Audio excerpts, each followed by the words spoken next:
Welcome to the Seahawks Forever podcast. In-depth analysis on everything Seahawks. And now, here's your host, Dan Viens.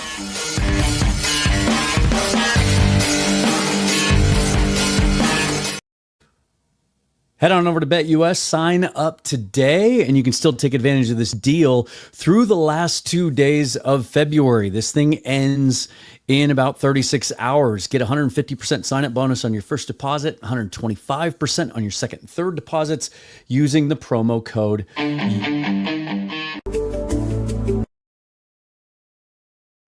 Also, this program brought to you by the folks at Doer. Doer is built for doing. You guys have heard me talk about them. Lifestyle apparel for all occasions. Their materials are sustainable. They're antibacterial, extremely breathable. And you've heard me talk about these jeans right here, these stretch performance jeans. Literally wearing them right now, and they're great for whatever you want to do. They're incredibly light. They stretch. They move with you. 20% stretch woven into these things, but they're tough.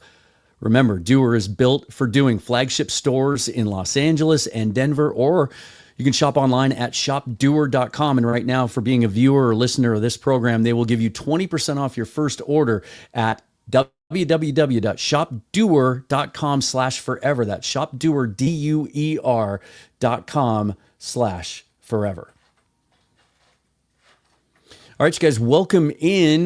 This one probably won't be quite as long. A lot going on over the next 3 days from Indianapolis. The combine is. I'm not there at the moment, but started things off today with the defensive linemen and the linebackers. And right off the bat, we got to see sort of the heart and soul of this draft class and the meat and potatoes, as Daniel Jeremiah has been calling it a starter's draft. You keep hearing about the lack of blue chip talent, right? Outside of a couple of guys like Abdul Carter and Mason Graham, neither of whom tested or ran today, by the way, because of some injury issues.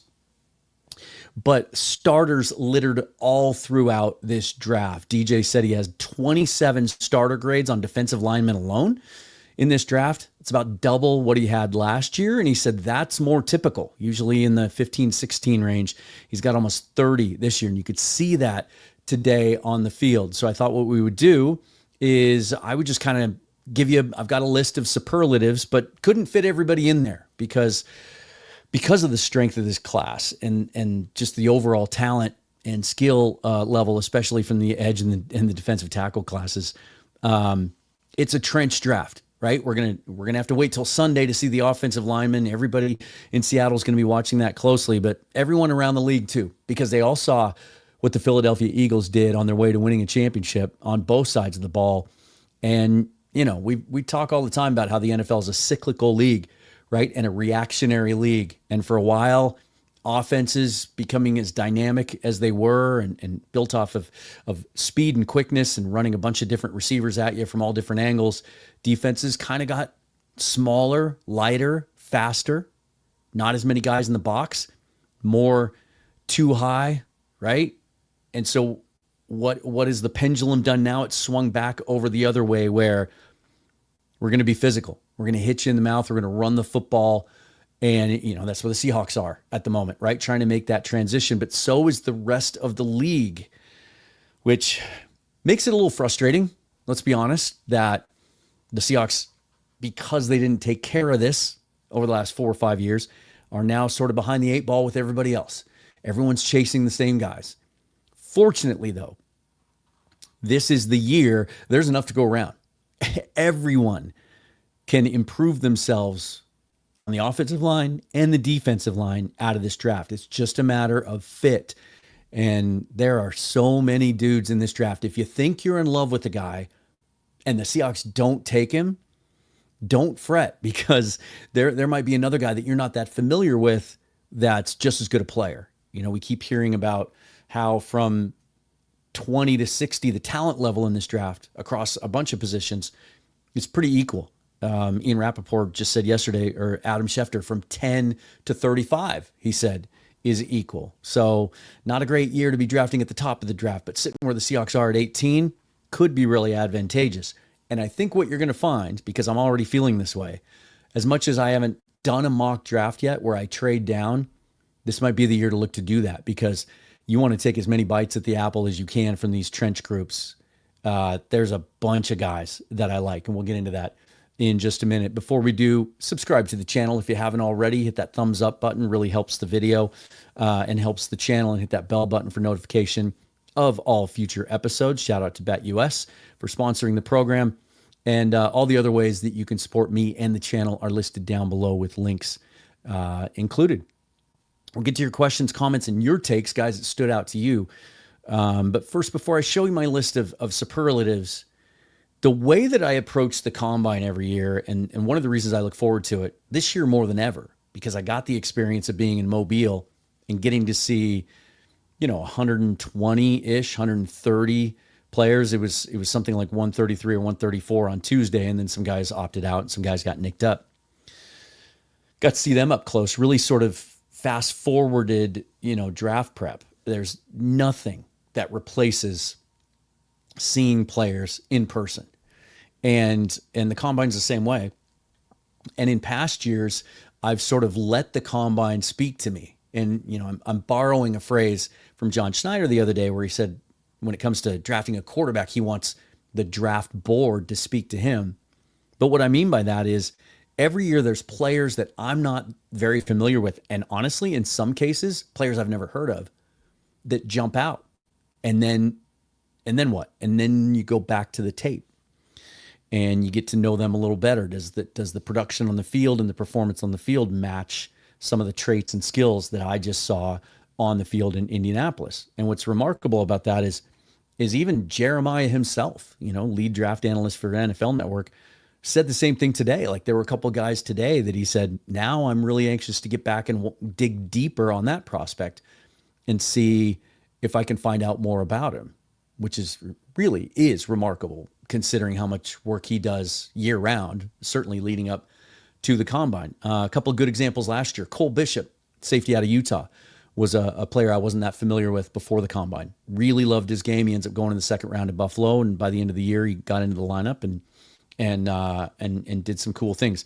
Maris Leofo, inside linebacker from Notre Dame last year, another player that I wasn't familiar with this game, but really liked what I saw on the field at Indianapolis. And then in reading, other people's opinions of him and some of the rankings and big boards,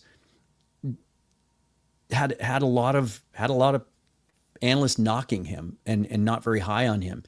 He ends up being drafted by the Dallas Cowboys last year, I think in the 4th or 5th round, and by the end of the season was a real contributor for them. And finished the season with 1.5 sacks, but had a couple of 8 tackle games and really looked good for the Cowboys. And so we'll get into some of those guys today. I think it's more fun to talk about some of those guys than it is the rock stars, right? Now, some of those guys didn't perform. I mentioned Mason Graham, a little bit of a hamstring injury, a lot of hamstring issues is what we're finding. And some of these things the players didn't even know until they did an MRI. So that's the case with Kenneth Grant, Graham's teammate at Michigan, and a guy that we've talked a lot about on this channel and will continue to, because I think he's a great match for the Seahawks and could see him being in that mix on the short list of guys that we want to take at 18 if we stick and pick.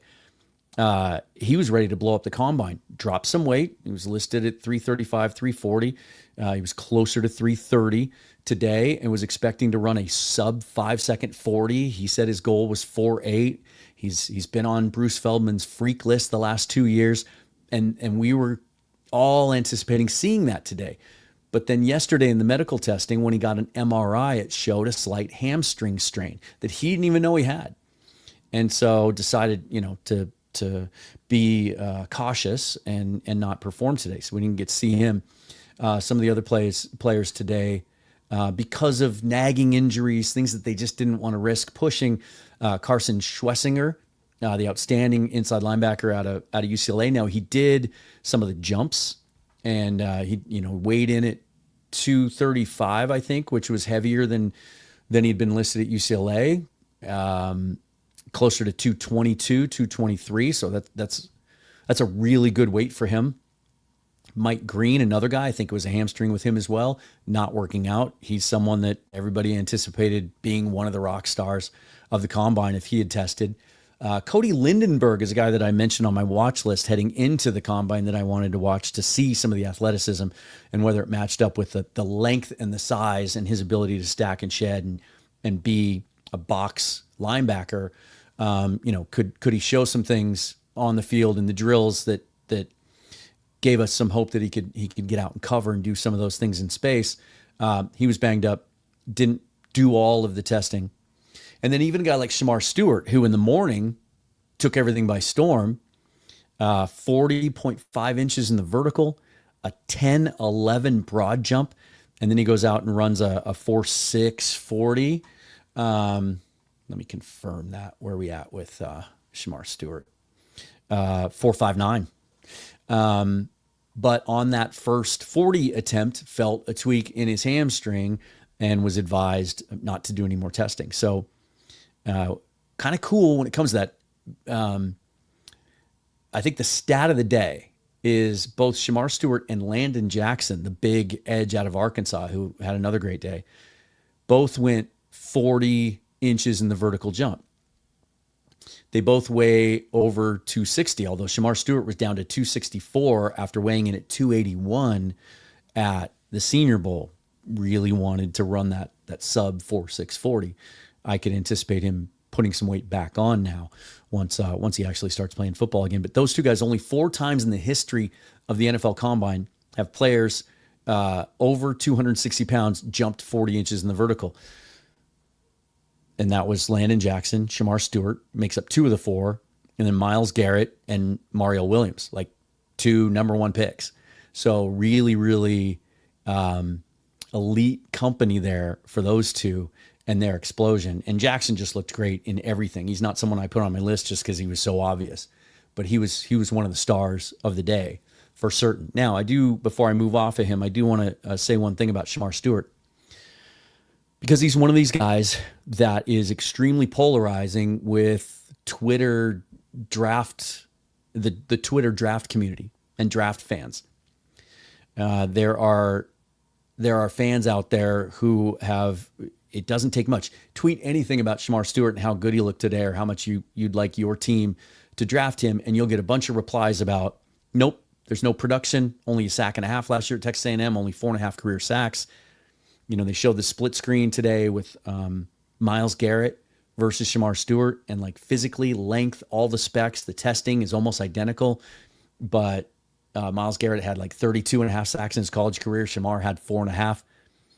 And so, he doesn't get to the quarterback. He's all traits, but no production. You have to get past that. You have to look past that.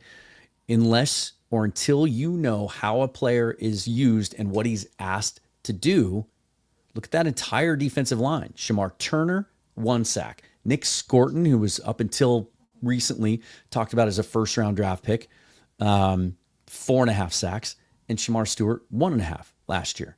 Well, Scorton talked at the podium yesterday about the scheme at Texas A&M and how it doesn't really allow those guys to rack up sacks because it's not what they're asked to do. They're asked to occupy gaps and, just kind of stand their ground. They're not allowed to just pin their ears back and go after the quarterback. And Scorton knows that all too well because he's a transfer. He started out at Purdue. And at Purdue, go look at the sack production. He was prolific there because they let him just go after the quarterback. It's not what they were asked to do at Texas A&M. So, Chop Robinson last year was a top 12 pick, right? And had a really good rookie year. He had 4 sacks for Penn State the year before. So you have to look beyond the numbers. That's why the combine is important, because it confirms some of these athletic traits that go along with what we've seen on tape. All right, let me show you my list. And this is a partial list. I could have doubled this of guys that really, really impressed me today, and I'll talk about them verbally after this. Stewart, obviously, couple of the Ohio State guys that we didn't get to see at the Senior Bowl because they opted out after playing in the college football championship game and winning it just a week before. Tyleik Williams just looked like a natural, like everything, all the on-field drills, the movement drills, the testing, quick, fast, body control.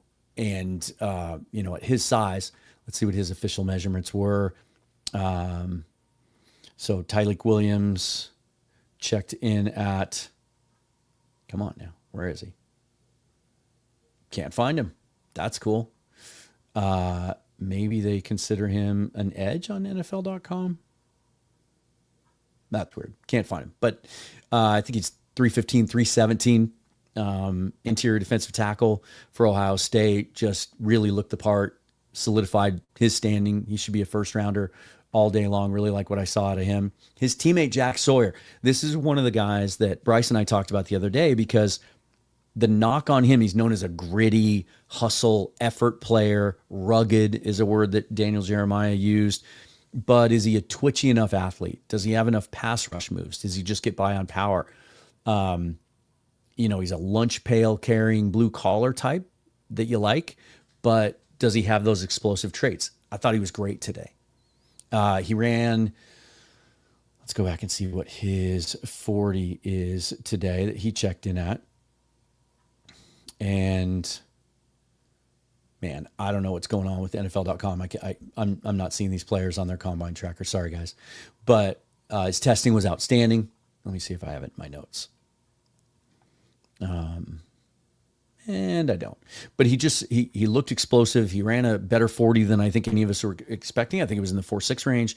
And his movement skills, the read and react, the wave drill where you have to get up off the turf and then go side to side and then go back like you're going to cover. The figure eight drill with the towel. He just looked much more athletic and natural as an athlete than I think some people expected, including myself. And to me, that solidified him as a second round pick. He's a culture setter. He's a guy you want in your locker room. He's one of the alpha leaders on a team full of alpha leaders there at Ohio State, and really sets the edge in the run game, can win with power. And I think there's more upside there as a pass rusher. Derek Harmon, similar to Tyreek Williams, just looked like a natural. Just everything you wanted to see from him, and the movement skills again. And he's a guy that can move all up and down the defensive line, which I think would fit right in with what Mike McDonald likes to do up front on defense. Donovan Ezraku, right? A little bit sawed off, barely 6'2", but he makes up for it with long arms. Checked in at 34 plus. And while the 40 time didn't really exceed expectations, he had the fastest short shuttle and 3-cone, which matches what you see on tape. Explosive, great get off, can really beat guys off the edge. He had a great day. And then some of the linebackers, Demetrius Knight's a guy you heard me talk about at the Senior Bowl, one of the bigger linebackers in this class, 6'3", in the 240 range, former quarterback, so he's got great instincts. But he's one of the few inside linebackers in this class can really come up and be a thumper. But he showed he's got some length. He can play off the edge, and he's got Seahawk traits all day long. Leader, maturity. This is the guy that transferred 3 times before he ended up at South Carolina. And in the year, in his second to last year, he was at Charlotte. And he had a family, young family, raising a couple of young kids. He wasn't making big NIL money. And so literally, after games on Saturday nights, he would go DoorDash to make extra money. Like that just screams Seahawk, doesn't it? And he looked great today. He looked twitchier than I expected. And someone that, if he can show in team workouts and if there's enough of it on tape, could be one of those guys that is a little bit more versatile than just playing Mike linebacker, in which case he could fit in as a rotational inside linebacker, I think, along with Tyrese Knight and presumably Ernest Jones. Jahad Campbell out of Alabama, similar player, cut above, but not a whole lot. Knight, by the way, also the fastest player today per GPS, about 22.5 miles an hour, just a tick faster than Jahad Campbell. But Campbell was as advertised. Another guy that, can play Mike linebacker, but can also be an edge and sort of there in that Jalen Walker category. Walker didn't work out today, by the way. That was a disappointment. But Campbell looked like we expected him to look. I think he's going to be right in that range of 18, and a guy that I think because of his versatility, even when the Seahawks re-sign Ernest Jones, I think he could fit on the roster along with Knight and Jones. And then Ty Robinson was a guy that at the Senior Bowl, I just thought he was another, sort of Jack Sawyer type, like just gritty, hardworking, got by on motor and power, but looked like a much smoother mover and athlete and much more sudden and explosive than I expected him to be. So that was really cool to see, because he's a guy that's really, really versatile too. And you can move you can stand him up on the edge. You can play him as a down lineman on the interior. He can reduce inside. He can do both of those things. And a guy that I think probably gets to day 3 would be tremendous, tremendous value there if that were to happen. And then just some other guys that really popped for me, and some of which fall into that category of guys I wasn't that familiar with before today. Ty Hamilton, Tyleik Williams' teammate, another interior defensive lineman, 315.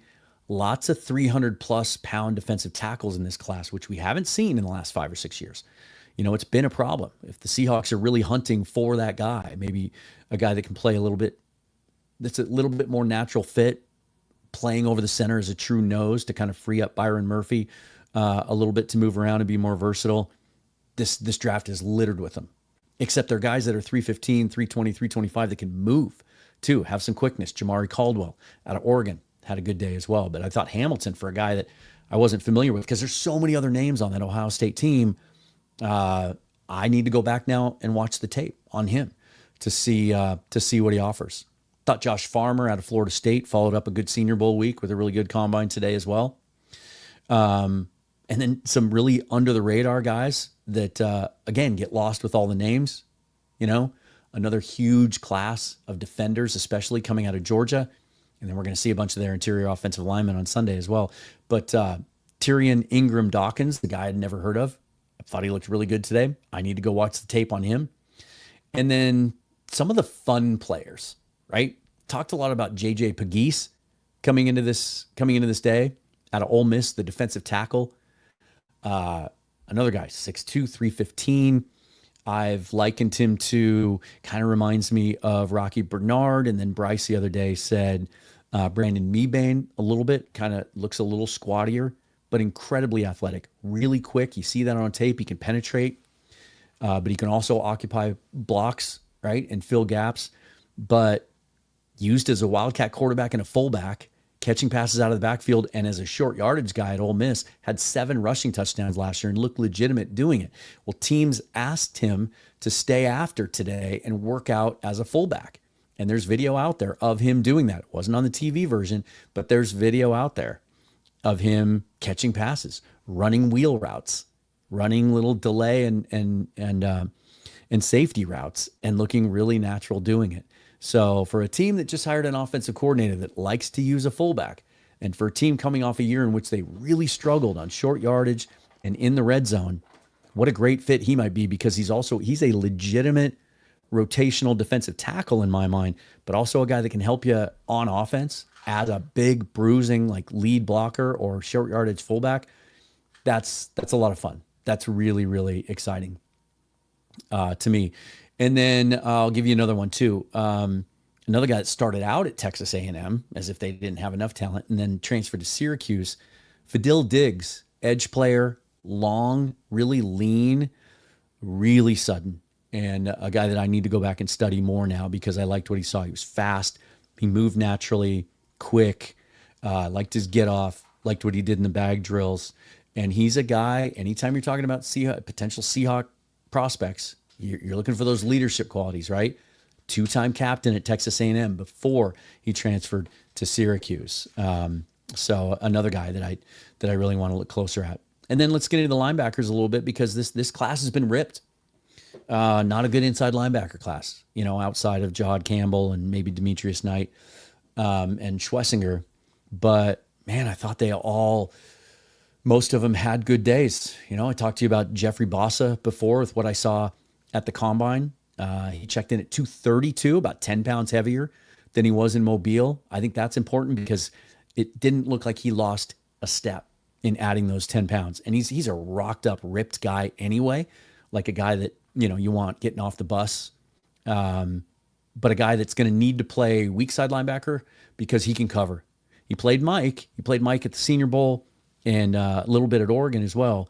So if you want to figure into the Seahawks plans, you got to be able to play weak side linebacker. You got to be able to cover, and he can do that. But the fact he came in a little heavier really, really impressed me. I think he would be an outstanding fit as a third linebacker in Seattle. Shamar James is another one. Little undersized. He's 6'1", 220. He was the fastest player at the Senior Bowl per GPS, about 22 miles an hour. Showed that today. Had one of the fastest GPS readings and one of the better 40s, and a guy that can really, really cover. Every time he did something, that's what Jeremiah would say, is like, this guy can really cover. I think that's the type of linebacker, if the Seahawks draft one in this class, they'll be looking for. And then, I know I said two more. Nick Martin out of Oklahoma State really opened my eyes. Only played 3 games this year because of an injury. 6'2", 221, another smaller guy. Ran a 4.53, incredibly ripped. Again, the physique is A+. And I thought he was probably one of the best 5 inside linebackers today in the on-field drills. And then Danny Stutzman out of Oklahoma, a guy that, looking ahead to this draft, one of the bigger linebackers, but a guy that maybe because of the size was knocked as not being athletic enough. And he goes out at 6'3", 233 and runs a 4.52. So I thought he helped himself today as well. Let's go over here and get into what you guys are talking about, which, you know what that means. It's time for the glasses, right? So I can see what you're saying. Oh, and by the way, some of you have asked who this is, right? And his face is kind of obscured here. I had him up last night, but he was a little bit. Have any of you figured it out yet? Let's see. Tell me in the comments if you figured out who this is. Because some of you have already said, he doesn't look like a lineman. Just, give credit where credit's due. Dogzilla Monster first again. Let's see. Yeah, see? Jeffrey Thistle says that doesn't look like an offensive line player. Well, it was defensive lineman and edge today, but he's not. I'll give you a hint. And then here Dogzilla asks, who is that, Shamar? It's a wide receiver. That's DK, you guys. Yeah. The fact that you thought it might have been Shamar Stewart says a lot about DK Metcalf physically, right? Jeffrey says, I won't lie, if we get nothing but a mess of O-line players and nothing else this offseason, I'll be happy. I would edit that if all they did, and I've played around with this on Twitter, probably do an episode just because it'll be fun as we get closer to the draft, just do an all-trench draft. In fact, I think I did that. I'll have to go back and check. Don't want to duplicate on you.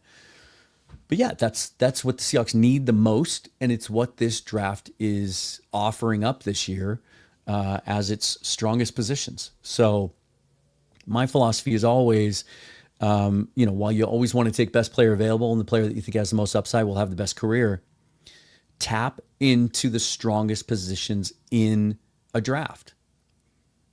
Don't let a draft go by that's great at, the Seahawks kind of failed to do that a couple of times. Those wide receiver drafts, they didn't really tap into that heavily enough. Now, they were okay there. But I could make the argument this year that tight end is a similar position. Very, very strong class. It's a need. Tap into it. Get one of those guys. Maybe a better example is running back. 30 to 35 draftable running backs. You're going to see them on Saturday and how great this class is. And there's some guys that aren't even at the combine that are going to be drafted and going to be, successful players in the NFL.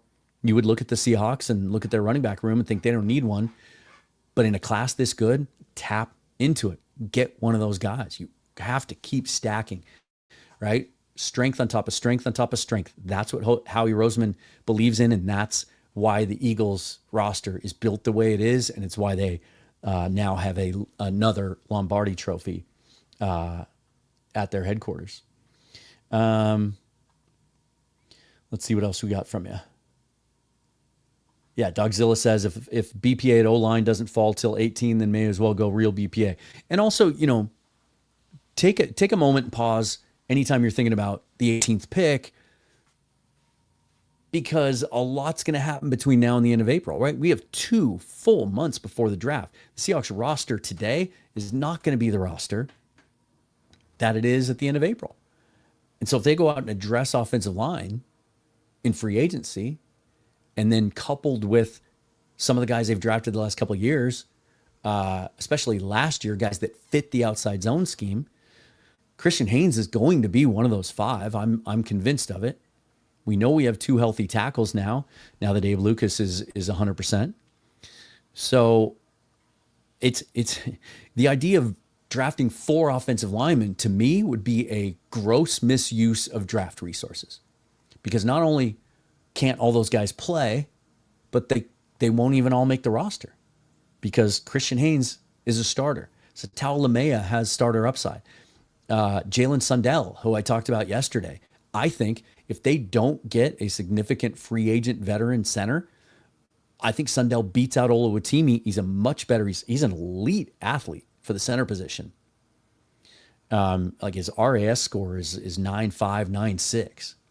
And I think some people are sleeping on Jalen Sundell. Mike McDonald talked about him yesterday almost in giddy terms about how much he likes him. So you've got some part of the solution. Most of the solution, I would argue, is on hand now. So take best player available. If you go into this draft and you just go, we got to take 4 offensive linemen because that's a weak spot, you're passing up its opportunity cost. You're passing up other players that are going to benefit you. And there are other needs, man. We need a corner. We've got to add to that defensive line. I'd like to add 2 players to that defensive line. I want to add an interior defensive tackle that's 310, 315. And I want to add an edge. I do. And so, you start running out of draft picks, which again is another reason that that I think this is the year to trade down if you can find a partner. Hawkmaniac, I didn't see this comment, but agreeing with me, needs to be handled during free agency. Otherwise, too much pressure is being put on getting the draft right, and that's what Schneider does. He uses free agency, and you hear this all the time. It's a cliche. He's not the only one that does it.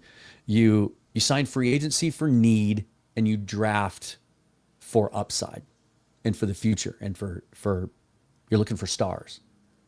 Now, Schneider's always done that. He'll hedge his biggest weaknesses on the roster heading into the draft so they can let the board come to him. It's just that last offseason, he struck out on 6 of those 7 free agent signings. That wasn't his best offseason. That needs to be better. You don't need a bunch of guys. We don't need to hit on 7 or 8 free agents. Just hit on 2 or 3. Look what the Eagles did last year. I keep using this example, but they lose 6 of their last 7 last year. They weren't even competitive in a lot of those games. Nick Sirianni's ass was on the hot seat. People wanted him fired. People were questioning Howie Roseman and the job he was doing there. But one good offseason, which was basically 2 players, right? They went high end and they got Saquon Barkley. Obviously, he was a transformative player for them. But also Zach Bond, who was a bargain basement value shopping blue light special $1.5 million 1-year deal. And he gets MVP votes or Defensive Player of the Year votes. Totally transformed his career. You got to hit on a couple of free agents like that. And Schneider did not do that last year. So yeah, between now and the draft, things are going to be much, much different. And I think whatever you think the needs are now, I think you're going to feel differently in a couple of months. Yeah, this is, Dogzilla makes this point between 12 and 100, really, really level. Now, finding trade partners to trade back in this case might be a little tricky, except there's always differences of opinion from team to team and organization to organization about what they look for in a player and what they need and how it fits their scheme.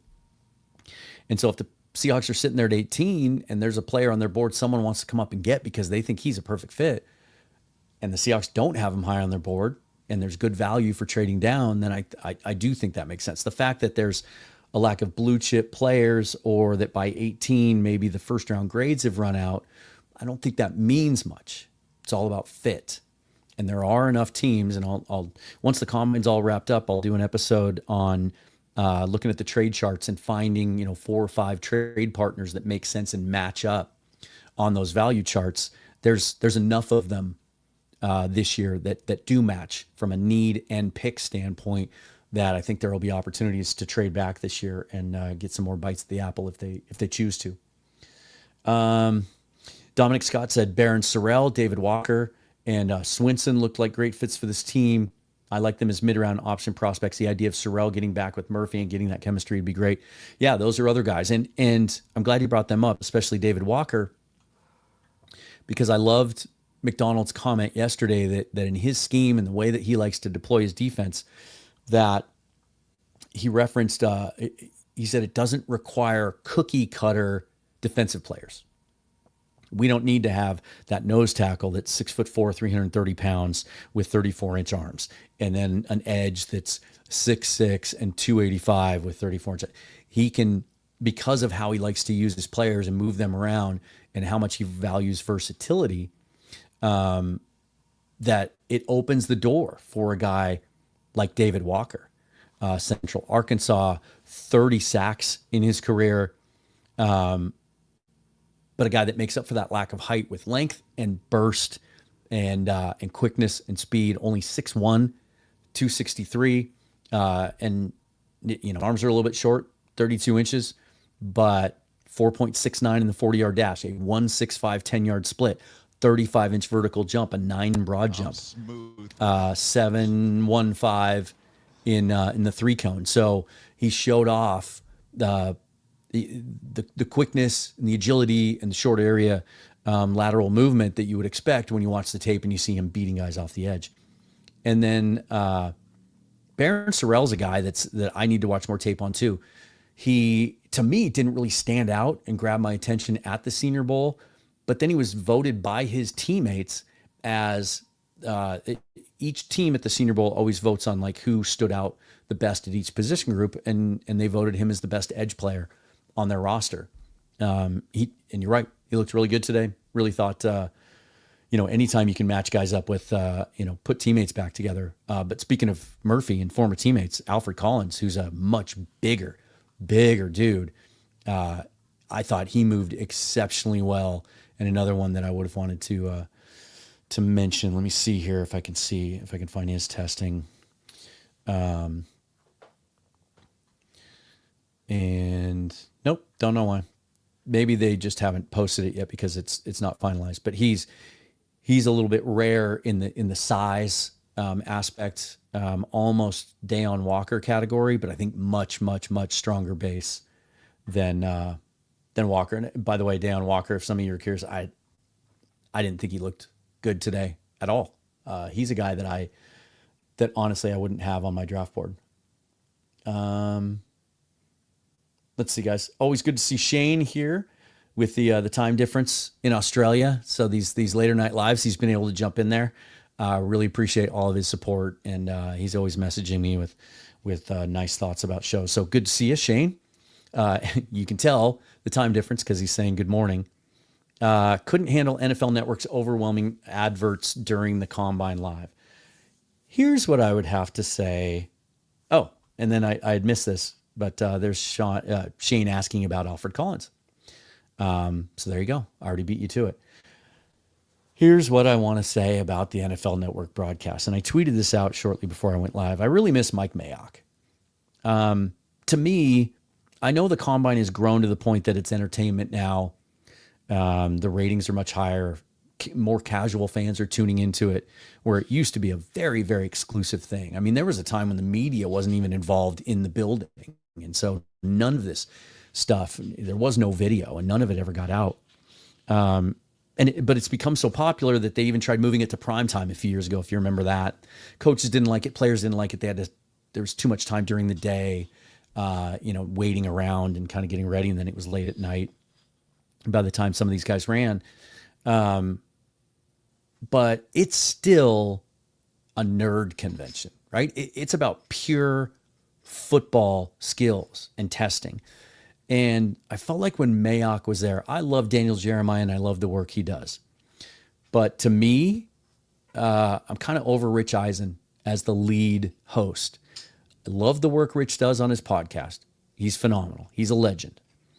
But he's way too quick to talk about non-football things and go off on tangents. And so far too many times, a player would be doing his testing and they wouldn't even be talking about him. There was one case where Eisen said, "Oh, hey, this is the first time we've seen this guy," because some of the players didn't run 40s, but then they would pop up in the testing, so you kind of forget about them or you think they opted out, and then hey, there they are. Jack Sawyer was one of those guys, didn't run 40. But he's doing the bag drill, and Eisen goes, "Hey, there's Jack Sawyer. We've been, I guess we are going to see him today." Well, he had already run like 3 drills, but he wasn't paying attention. and he wanted to talk about, Michigan all the time. He wanted to talk about movie quotes, and my goodness, if I had $1 for every time they wanted to talk about the Jordan Schultz, Ian Rappaport confrontation at Starbucks yesterday and all the Starbucks jokes. Focus on what's happening on the field and tell us about these players.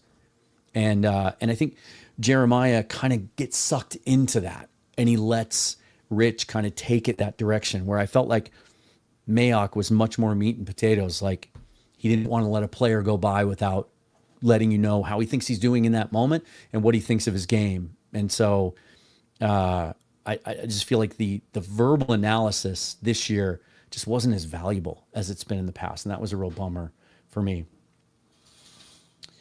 Let's see. Dominic Scott says, I'm really looking forward to seeing Darian Porter, right, out of Iowa State, 6'4", 200 pounds as a cornerback. I think he's 6'2.5", actually. I know he's listed at 6'4" for a while, but at the combine, I think he was under 6'3". I think pending the Reek situation to be a great third corner, or even going for South Carolina safety as a hybrid DB-LB. So tomorrow, the defensive backs and the tight ends go. I'm going to be watching that with Bill Alfstad of the Seahawks Playbook podcast, and then we're going to do a little crossover analysis afterwards. And yeah, I think Porter's interesting. He's right there squarely in that second round range. Could maybe even sneak up into the back half of the first round with a really great performance at Indy. He was one of the fastest players per GPS at Mobile. Another guy, where have you heard this before? Converted wide receiver, who's now playing cornerback as a tall, long, rangy guy, in the mold of Richard Sherman, Reek Woolen, obviously. And yeah, I think Seahawks need to draft a corner out of this draft. Like, we like what we saw from Josh Jobe last year, but is he really that guy? And I talked about this last night, but I'm going to stick to it. I would much prefer to see Devin Witherspoon play almost exclusively on the outside. Bring him inside once in a while situationally, but at that frame, I just don't want him taking on guards at 180 pounds over and over and over again playing in the slot. Get a guy that can play there is what I'd like to see out of this group, and free Witherspoon up to be able to play a little bit more outside. I think that'd be really, really cool. Yeah, Shane says coffee was the hottest topic of conversation for a while there. Stick to football. I really would have liked to have seen that. Well, listen, guys, that's going to do it for me. It's been a long day and a lot of stuff coming up over the next 4 days. I'm going to take my lady out to dinner, and we're going to celebrate a little bit of cool news we got today, and relax a little bit and get some food. I'm hungry. But tomorrow, as I said, tight ends, linebackers, or tight ends and DBs, really excited to see both those position groups. Definitely positions of need for the Seahawks. It's a really cool tight end group. And there's a bunch of guys in that group that I want to see how many athletic boxes they can check. Guys like Jackson Hawes, who's known more as a blocker. And there's some other ones. Gunnar Helm, I hope he does all the testing. Really want to see how sudden he can be. So looking forward to that. And then we'll be coming your way tomorrow. Bill Alfstad and I are going to sit down and do that. I'll do it as a live stream tomorrow, and then I'll just play the interview. So it'll be a little bit of best of both worlds, okay? So look for that around the same time tomorrow.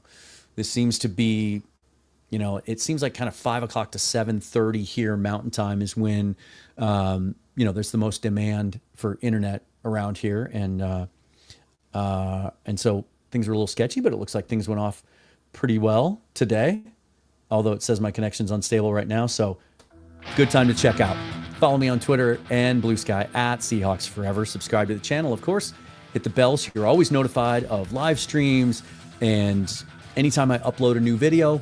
Got some really, really cool guests lined up over the next couple of weeks, and you don't want to miss that, right? And then, of course, any other way that you want to support the show, those are listed down below and linked in the description as always. Shout out again to BetUS for sponsoring the program. Until next time, guys, forever and always, go Hawks.